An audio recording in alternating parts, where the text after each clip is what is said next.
జన సైనికులకు ఏపీ ఉప ముఖ్యమంత్రి పవన్ కళ్యాణ్ స్ట్రాంగ్ వార్నింగ్ ఇచ్చారు. ప్రభుత్వానికి గానీ అధికారులకు గానీ వ్యతిరేకంగా మాట్లాడవద్దంటూ పార్టీ శ్రేణులను హెచ్చరించారు. పార్టీ నియమ నిబంధనలను ఉల్లంఘించిన ప్రభుత్వానికి వ్యతిరేకంగా పార్టీలోని వారు ఎవరైనా మాట్లాడినా అధికారుల పనితీరు బలహీనపరిచే విధంగా ఆరోపణలు చేసిన కఠిన చర్యలు తప్పవన్నారు.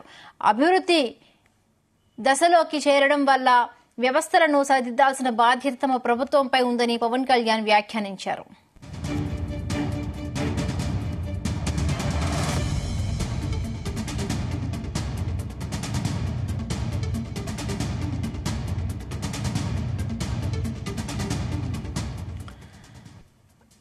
రైట్, ఇక జన సైనికులకు పవన్ కళ్యాణ్ స్ట్రాంగ్ వార్నింగ్ ఇచ్చినట్టుగా తెలుస్తోంది. రైడింగ్ సంబంధించి మరిన్ని పూర్తి అప్డేట్స్ మా ప్రతినిధి నాగేశ్వరరావు అడిగి తెలుసుకుందాం. నాగేశ్వరరావు, అసలు ఎందుకు ఏ సందర్భంలో పవన్ కళ్యాణ్ ఇలా మాట్లాడవలసి వచ్చింది? డీటెయిల్స్ ఏంటి?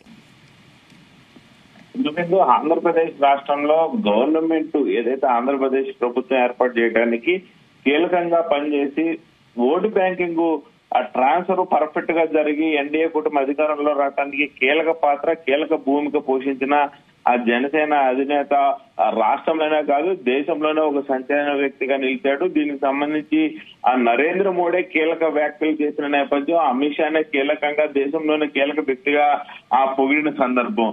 ఈ నేపథ్యంలోనే కీలక నేతగా ఆంధ్రప్రదేశ్ రాష్ట్రంలో అడుగులు ముందుకేస్తున్న పవన్ కళ్యాణ్ ఏదైతే ఎన్డీఏ కూటమికి సంబంధించి జనసేన, టీడీపీ, బీజేపీ మూడు పార్టీలకు సంబంధించి కూడా కీలకమైన వ్యక్తిగా ఉన్నాడు. ఆ పవన్ కళ్యాణ్ చేసే ప్రతి ఒక్క పాయింట్, ప్రతి ఒక్క పని కూడా ఆ పార్టీ అభివృద్ధితో పాటు ప్రజలలో ముఖ్యమైన ఆ పవన్ కళ్యాణ్ వ్యక్తి ఒక ముఖ్యమైన భూమిక ఆంధ్రప్రదేశ్ లో పోషిస్తున్న పరిస్థితి అయితే ఉంది. ఆ ఏదైతే పవన్ కళ్యాణ్ చేపట్టే ప్రతి ఒక్క పని గాని, ప్రతి ఒక్క సమావేశం గాని, ప్రతి ఒక్క సమీక్షా సమావేశం గాని, నిర్ణయాలు కూడా ఆంధ్రప్రదేశ్ అభివృద్ధితో పాటు ఆంధ్రప్రదేశ్ లో ఉన్న ప్రతి ఒక్కరికి కూడా ఒక సంచలనంగా ఇప్పటిదాకా రాజకీయాలు చేసిన వ్యక్తులకి అతీతంగా కూడా రాజకీయాలు చేస్తా ఉన్నారు. ఏదైతే 2 రోజుల క్రితం అసెంబ్లీ సమావేశాలకు సంబంధించి కూడా తనకు ఒక 30,000 రూపాయలు డబ్బులు వస్తాయనంటే నా శాఖ గాని మిగతా శాఖల్లో గాని ఆ డబ్బులు లేని పరిస్థితుల్లో ఆ 30,000 నేనే చేసుకోవాలి, ఏదైనా శాఖకు కేటాయించిందని చెప్పి రాష్ట్రంలోనే సంచలనంగా నిలిచిన పరిస్థితి. ఆ గతంలో ఎప్పుడు కూడా ఆ అసెంబ్లీ సమావేశాలకు గాని మిగతా సమావేశాలకు గాని తమకు వచ్చిన డబ్బులు తీసుకునే వ్యక్తులే గాని వద్దన్న వ్యక్తి ఎవరు లేరు. ఈ రకంగా ఆంధ్రప్రదేశ్ ని ఏదైతే సంచలనంగా నడుపుతూ తమ పార్టీ గాని తమ పార్టీ కార్యకర్తలు గాని రాష్ట్రంలో మేలు చేసే విధంగా ఉంటారు, కీడు చేసే విధంగా ఉండరని అడుగులు ముందుకేస్తున్న క్రమంలో కొంతమంది ఆ పార్టీకి సంబంధించిన వ్యక్తులు వివిధ ఆ జిల్లాలు గాని, వివిధ మండలాలు గాని, కేంద్రాలు గాని, నియోజకవర్గాలు గాని, వివిధ ప్రాంతాల్లో ఉన్న తమ పార్టీ కార్యకర్తలు కొంత మేరకు ఆ టీడీపీ మీద అక్కసుతో గాని, అసూయతో గాని, ఆ టీడీపీ చేస్తున్న పనులు నచ్చగా కొంత మేరకు మాట్లాడుతున్న సందర్భం అయితే పలు సందర్భాలలో పలు నియోజకవర్గాలలో ఆ ఇబ్బందికరమైన పరిస్థితులు ఏర్పడుతున్న నేపథ్యంలో కూడా పవన్ కళ్యాణ్ కీలక వ్యాఖ్యలు చేశారు. ఎవరైతే హద్దులు దాటితే వాళ్ళకి చర్యలు తప్పవని కూడా స్ట్రాంగ్ వార్నింగ్ ఇచ్చిన పరిస్థితి అయితే ఉంది.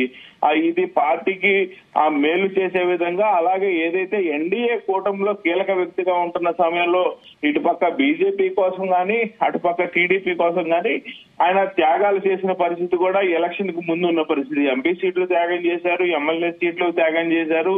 అలాగే ఏదైతే రాష్ట్రంలో ముఖ్యమైన ఆ ప్రతి ఒక్క పనికి కూడా ఆయన త్యాగం చేస్తూ ముందుకెళ్తూ కూటమి అధికారంలో ఉంటూ వైసీపీని అణగదొక్కడంలో కీలక పాత్ర పోషించారంటలో సందేహం లేదు. ఆ పాత్ర ఏదైతే ఉందో ఆ పాత్రని ప్రతి ఒక్క కార్యకర్త కూడా ఆ కీలకంగా వహిస్తూ ఆంధ్రప్రదేశ్ రాష్ట్రంలో ముందుకు తీసుకెళ్లాలి గాని హద్దులు దాటి ప్రవర్తిస్తే మాత్రం చర్యలు తప్పమంటున్నారు. అభివృద్ధి క్షీణ దశకు చేరి ప్రభుత్వ వ్యవస్థలన్నీ అస్తావ్యస్తమై ఉన్న స్థితిలో ఆంధ్రప్రదేశ్ రాష్ట్రంలో పెగ్గాలు చేపట్టిన మనము ఆ ప్రభుత్వానికి జనసేన శ్రేణులు వెండుదన్నుగా ఉండాలి కానీ ఎక్కడా కూడా ఆ వెటకారంగా మాట్లాడటం గాని, హద్దులు మీరి మాట్లాడటం గాని, ఆ టీడీపీకి సంబంధించిన మంత్రులు గాని, ఆ ప్రభుత్వాన్ని గాని, ఏదైతే చంద్రబాబు నాయుడు గాని, లోకేష్ గాని కీలక వ్యాఖ్యలు చేయొద్దని చెప్పి సూచించారు, హద్దులు దాటొద్దని చెప్పారు.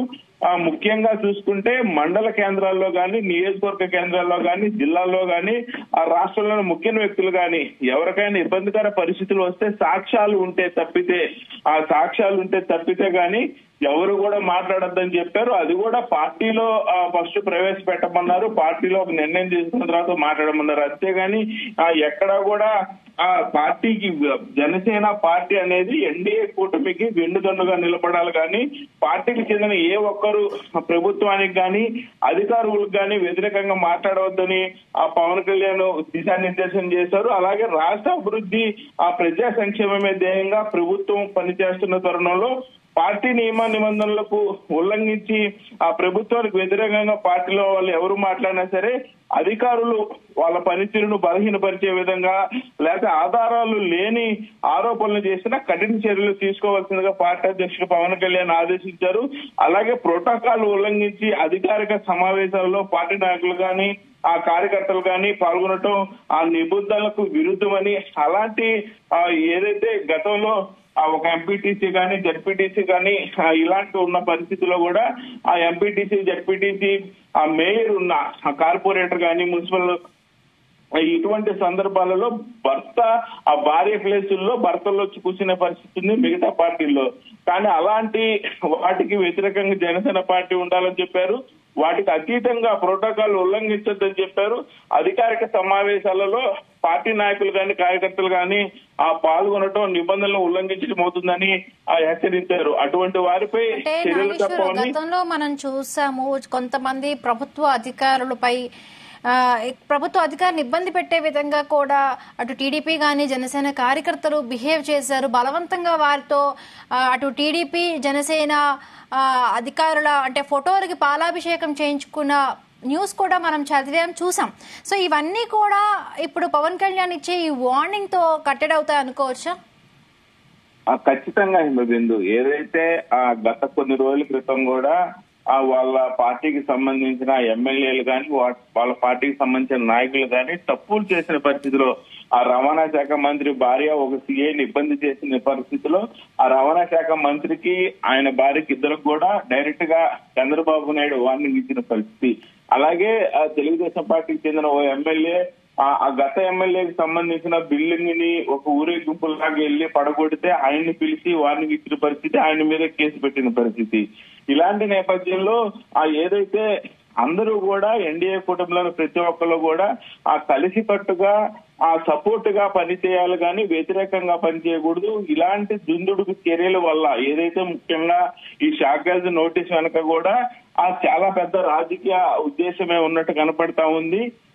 జగన్మోహన్ రెడ్డి ప్రజల్లోకి రాకుండా, జగన్మోహన్ రెడ్డిని ప్రజల్లోకి రానియకుండా ఎప్పుడైతే అధికారులను గాని ప్రభుత్వాన్ని గాని మనం నిలదీయకుండా వైసీపీ కార్యకర్తలు గాని నాయకులను గాని అధికారులను గాని ఎప్పుడైతే ఇబ్బంది ఉంటామో ఆ వైసీపీ పార్టీకి కూడా ఇబ్బందికర పరిస్థితులు ఉండవు. కాబట్టి అలాంటి సమయంలో జగన్మోహన్ రెడ్డి బయటకు వచ్చే అవకాశం ఉండదు. కాబట్టి జగన్మోహన్ రెడ్డి బయటికి రాకుండా ఉండే ప్రతి ఒక్క చర్యను కూడా ఒక్కొక్క టీడీపీ గాని జనసేన గాని బీజేపీ గాని బలంగా తీసుకొస్తున్నట్టు కనపడతా ఉంది. ఎక్కడా కూడా అధికారులను గాని రాజకీయ నాయకులను గాని ప్రభుత్వాన్ని కూడా నిర్ణయించకుండా నిలదీయకుండా ఎదుటి వాళ్ళకి వీళ్ళే అవకాశం ఇవ్వకుండా ఉండే పరిస్థితి తీసుకురావాలనే ఉద్దేశంతో పవన్ కళ్యాణ్ దీని గురించి ఆలోచించినట్టుంది. గత 3 రోజులుగా కూడా దీని గురించి ప్రచారం జరుగుతా ఉంది. కొన్ని నియోజకవర్గాల్లో కానీ జిల్లాల్లో కానీ తమ పార్టీ కార్యకర్తల్ని పట్టించుకోవట్లేదు, తమ పార్టీ నాయకులను పట్టించుకోవట్లేదు. ఎలక్షన్ లో మేము ఖర్చు పెట్టి తిరిగినా కానీ మమ్మల్ని పట్టించుకోవట్లేదని గొంతెత్తుతున్న పరిస్థితి ఉన్న నేపథ్యంలో అలాంటి గొంతు ఎత్తుతా ఉంటే ఎన్డీఏ కూటమిలో టీడీపీకి జనసేనకి కొంతమేర ఇబ్బంది కలిగే పరిస్థితి, అది ఎదుటి పార్టీకి వైసీపీ పార్టీకి ఆయుధంలాగా ఇచ్చే పరిస్థితి ఉన్న నేపథ్యంలో అలాంటి పొరపాట్లు దుందుడుకు చర్యలు తీసుకోకుండా ఉండటం కోసమే పవన్ కళ్యాణ్ ఈ గట్టి వార్నింగ్ ఇచ్చినట్టు చెప్పొచ్చు. హద్దులు దాటితే మాత్రం చర్యలు తప్పవని పరోక్షంగా చెప్పడం మాత్రం రాజకీయాల్లో ఒక సంచలనం అని చెప్పుకోవచ్చు తమ పార్టీ నాయకులకి. ఆంధ్రప్రదేశ్ లో అయితే ఇది ఒక సంచలనంగా నిలిచింది. Bindu. Right, thank you Nageswara Rao, thanks for the updates.